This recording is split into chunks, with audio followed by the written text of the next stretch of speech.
called my name, said you knew me long before I was born.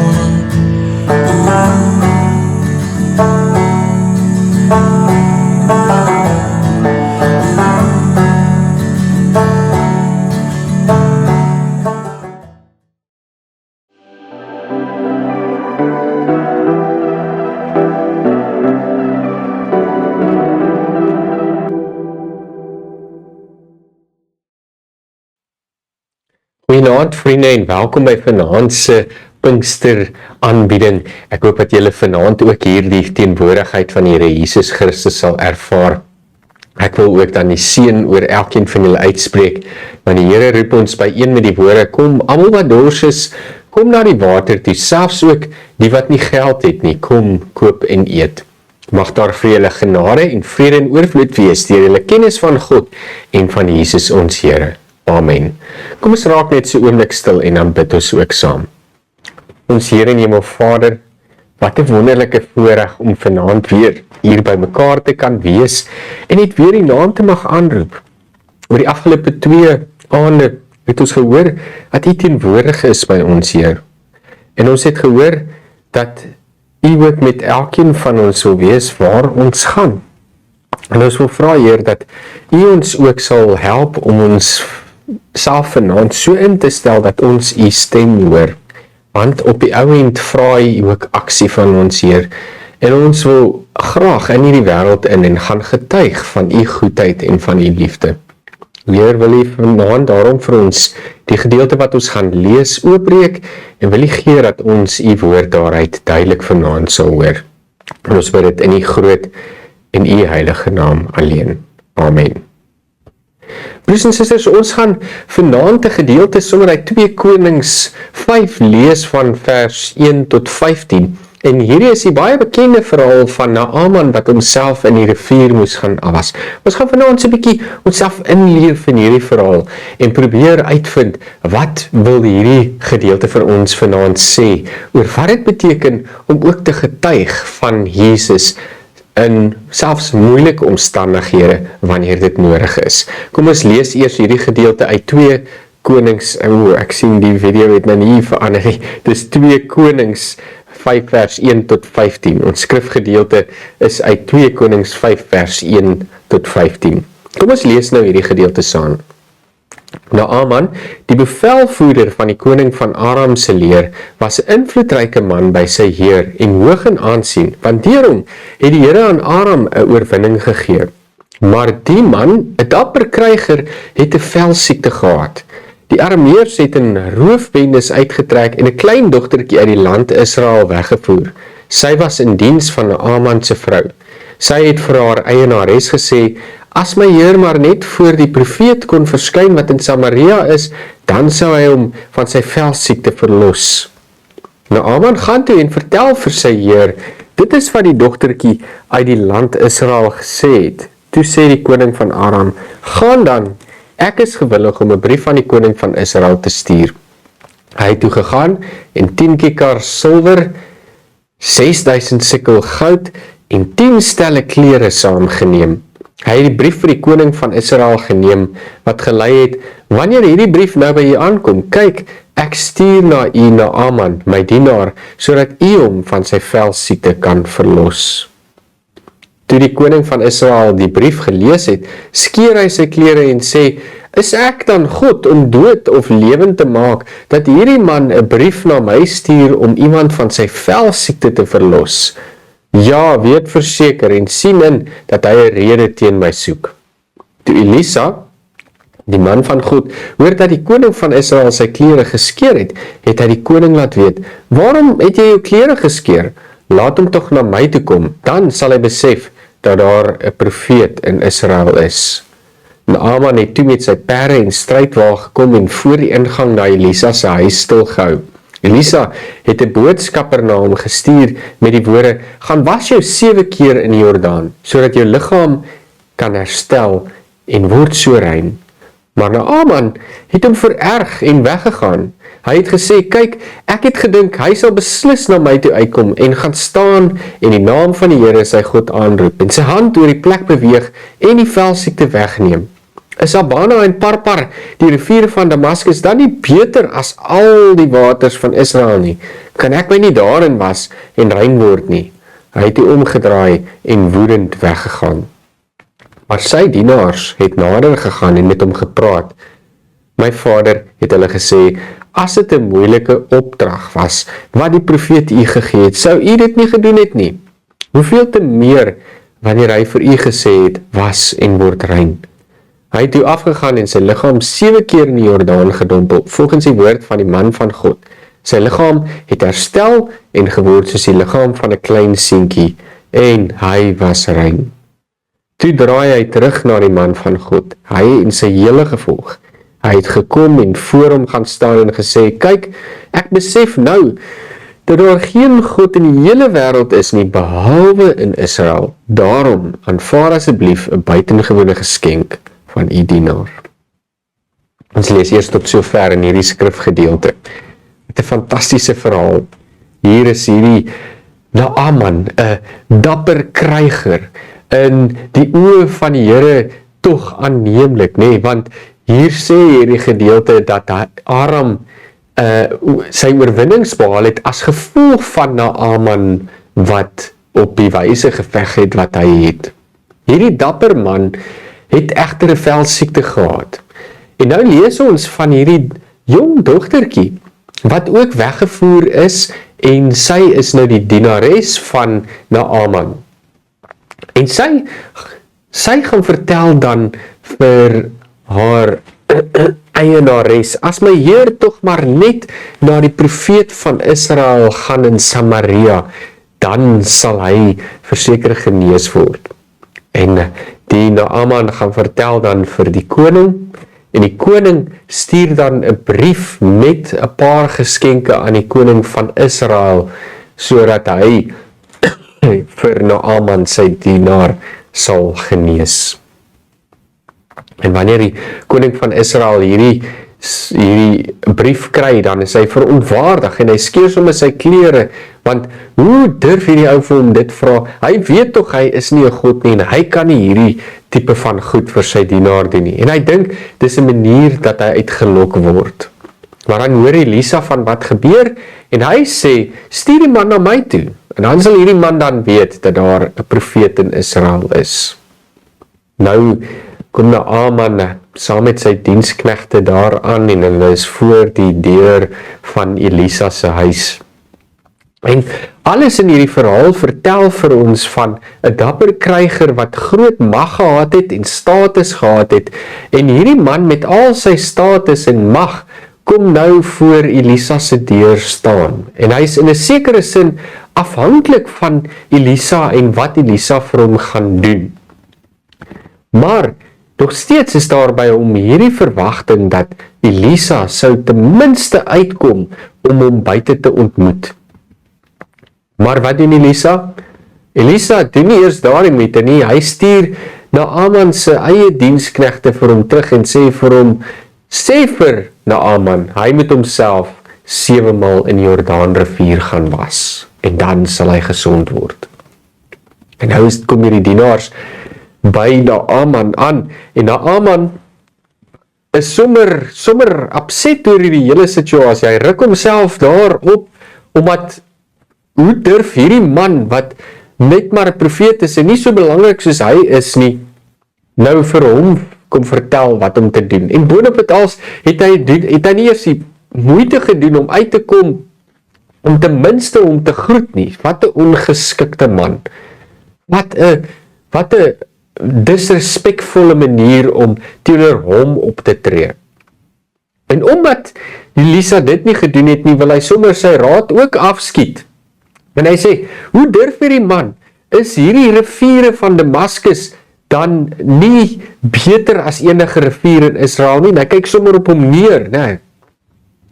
Maar dan kom sy dienaars, weer eens die dienaars by hom aan en sê vir hom, meneer, weet jy wat? Sê jy tog nie enige iets gedoen het wat Elisa vir jou gevra het as hy jou nou hier buite ontmoet het nie? Sou jy nie tog maar gedoen het wat hy vir jou sê nie, maak nie saak hoe moeilik dit is nie. As hy, mens kan nou amper parafraseer en ek dryf dit nou 'n bietjie op die spits, maar hy sou waarskynlik as Elisa vir hom gevra het, staan op jou hurke en kekkels as 'n hoender, sou hy dit waarskynlik gedoen het as hy gedink het, dit gaan hom genees, en hy het in hierdie man geglo. Maar,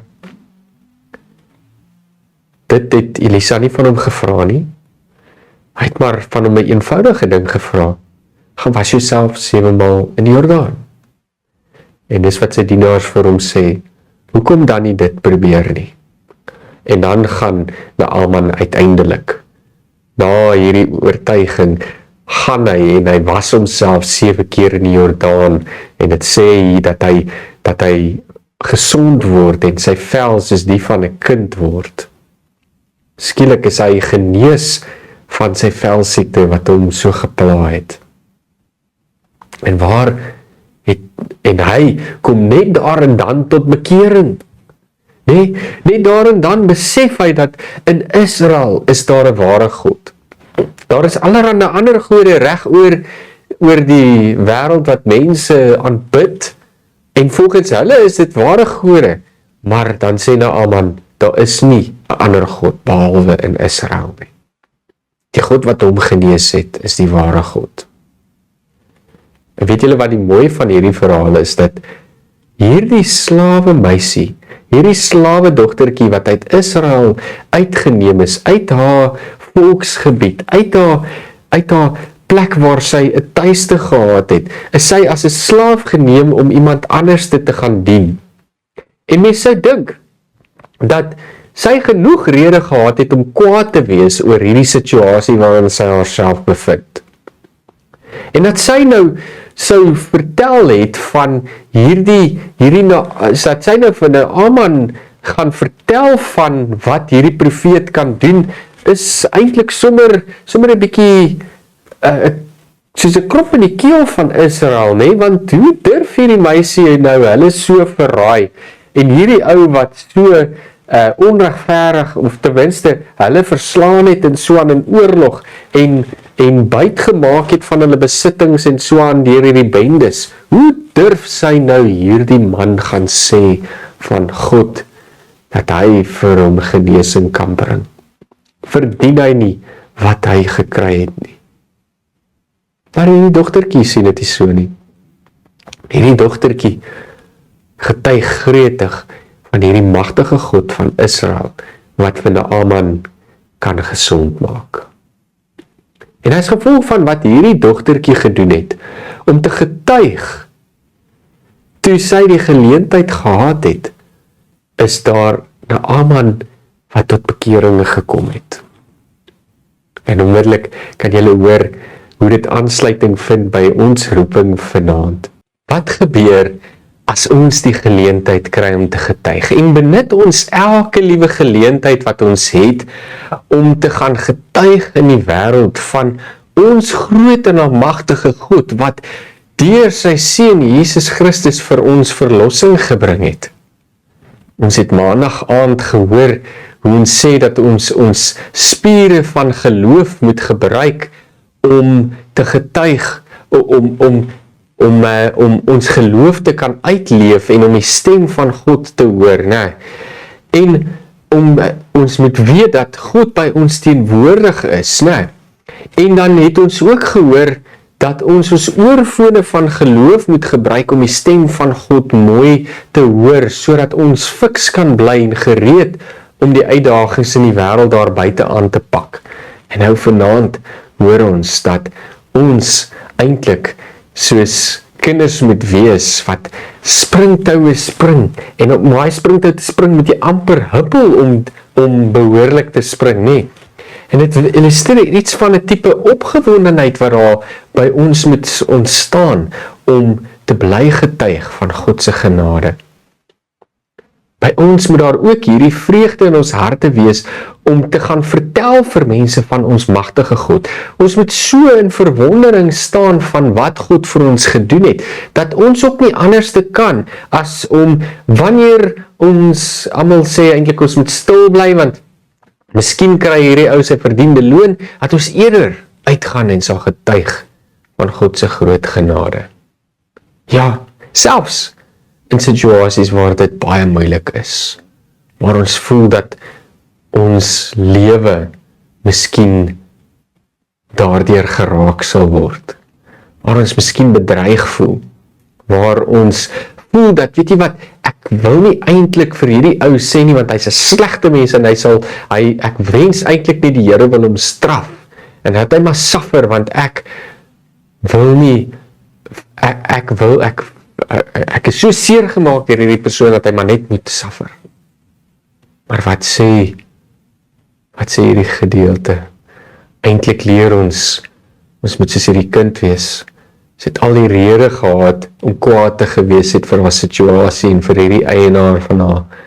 En tog sê sy, as my Heer tog maar net na die profeet in Israel gaan, is ek seker hy sal genesing kry.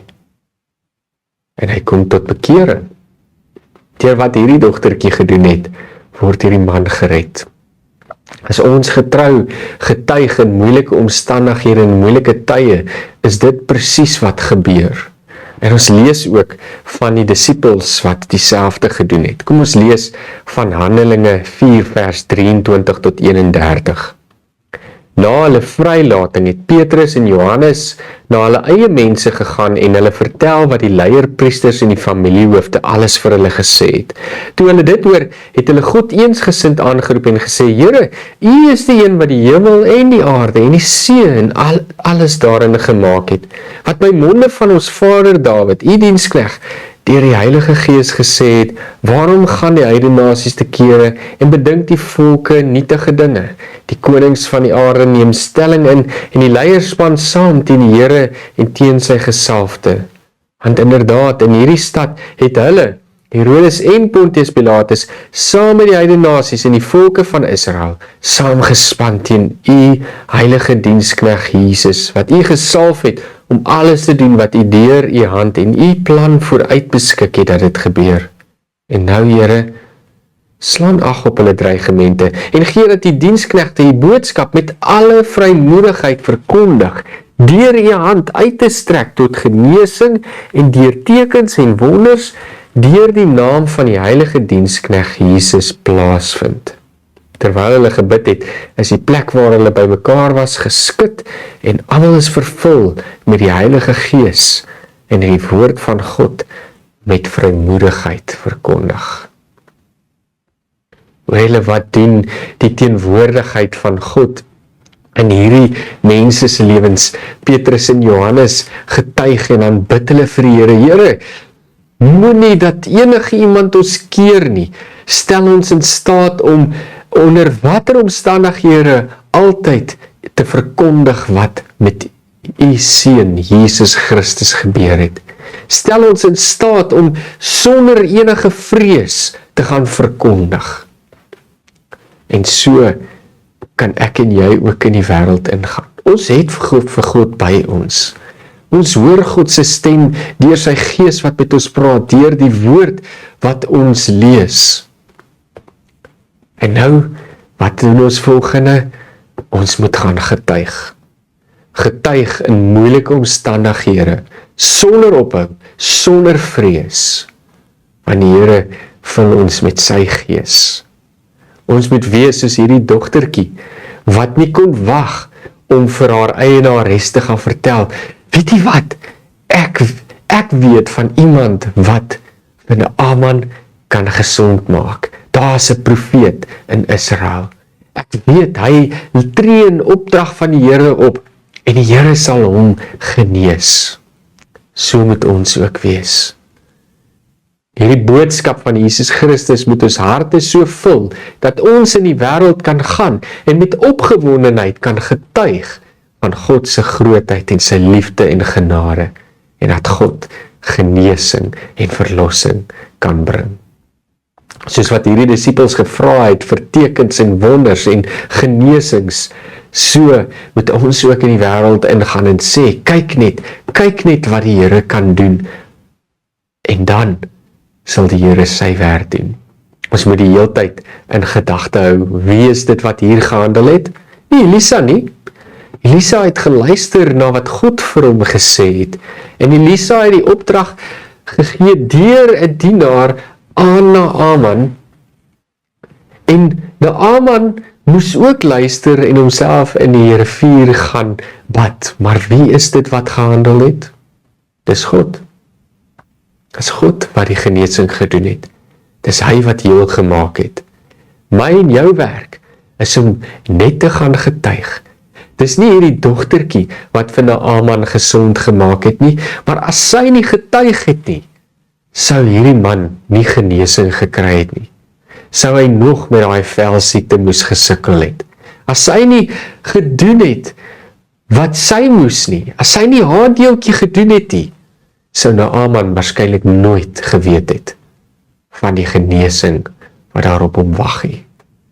En so is ek en jy ook al, mag ons dalk klein voel, instrumenteel om God en wat hy doen en wie hy is, aan mense te gaan vertel, sodat hulle hom ook kan leer ken, en sodat hulle ook God se genesing, sy goedheid, sy genade, sy liefde kan ervaar.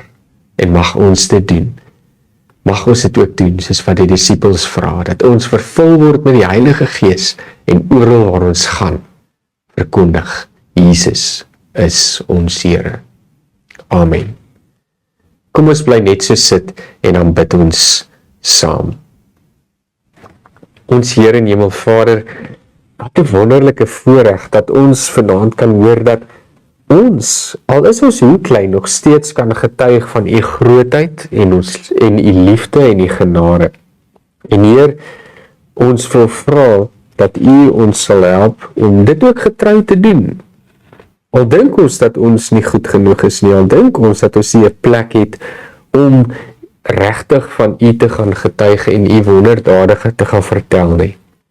Ons het maar 'n klein deel om te doen en dis u wat die res doen. Heer, ons bid vanaand dat u met ons sal wees. Skenk vir ons vandag 'n goeie nag se rus, sodat ons môre weer kan opstaan en met opgewondenheid en met groot durf en daad ons dagtake kan vervul. En die wete, Heer, dat waar ons die geleentheid kry, ons ook die geleentheid het om oor u te praat en oor u te getuig, en help ons om daardie geleenthede te gebruik. Amen. Broers en susters, ek wil vir julle sommer 'n baie mooi aand toewens. Ek hoop dat jy 'n goeie nag se rus sal hê. Ons het môre aand die manne byeenkoms by die NG gemeente Nehoen. So al die manne, julle is welkom om 'n lekker stukkie vleis saam te bring en ons gaan dan môre aand lekker rondom die vuur kuier en dan is môre aand se tema sluit dan ook by ons Pinkster aan. En ek hoop dat julle ook daar iets van God se teenwoordigheid sal ervaar. Daar sal ook natuurlik 'n opname wees van môre aand se boodskap wat ek dan ook hier op YouTube vir julle beskikbaar sal hê. Ek wens vir julle 'n mooi week verder toe. Mag die Here jou seën en mag sy liefde en genade met jou wees.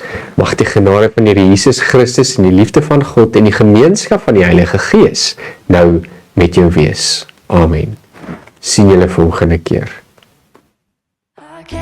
Before his throne, he touched my lips and made me whole, exchanged my heart of stone for one of flesh and blood.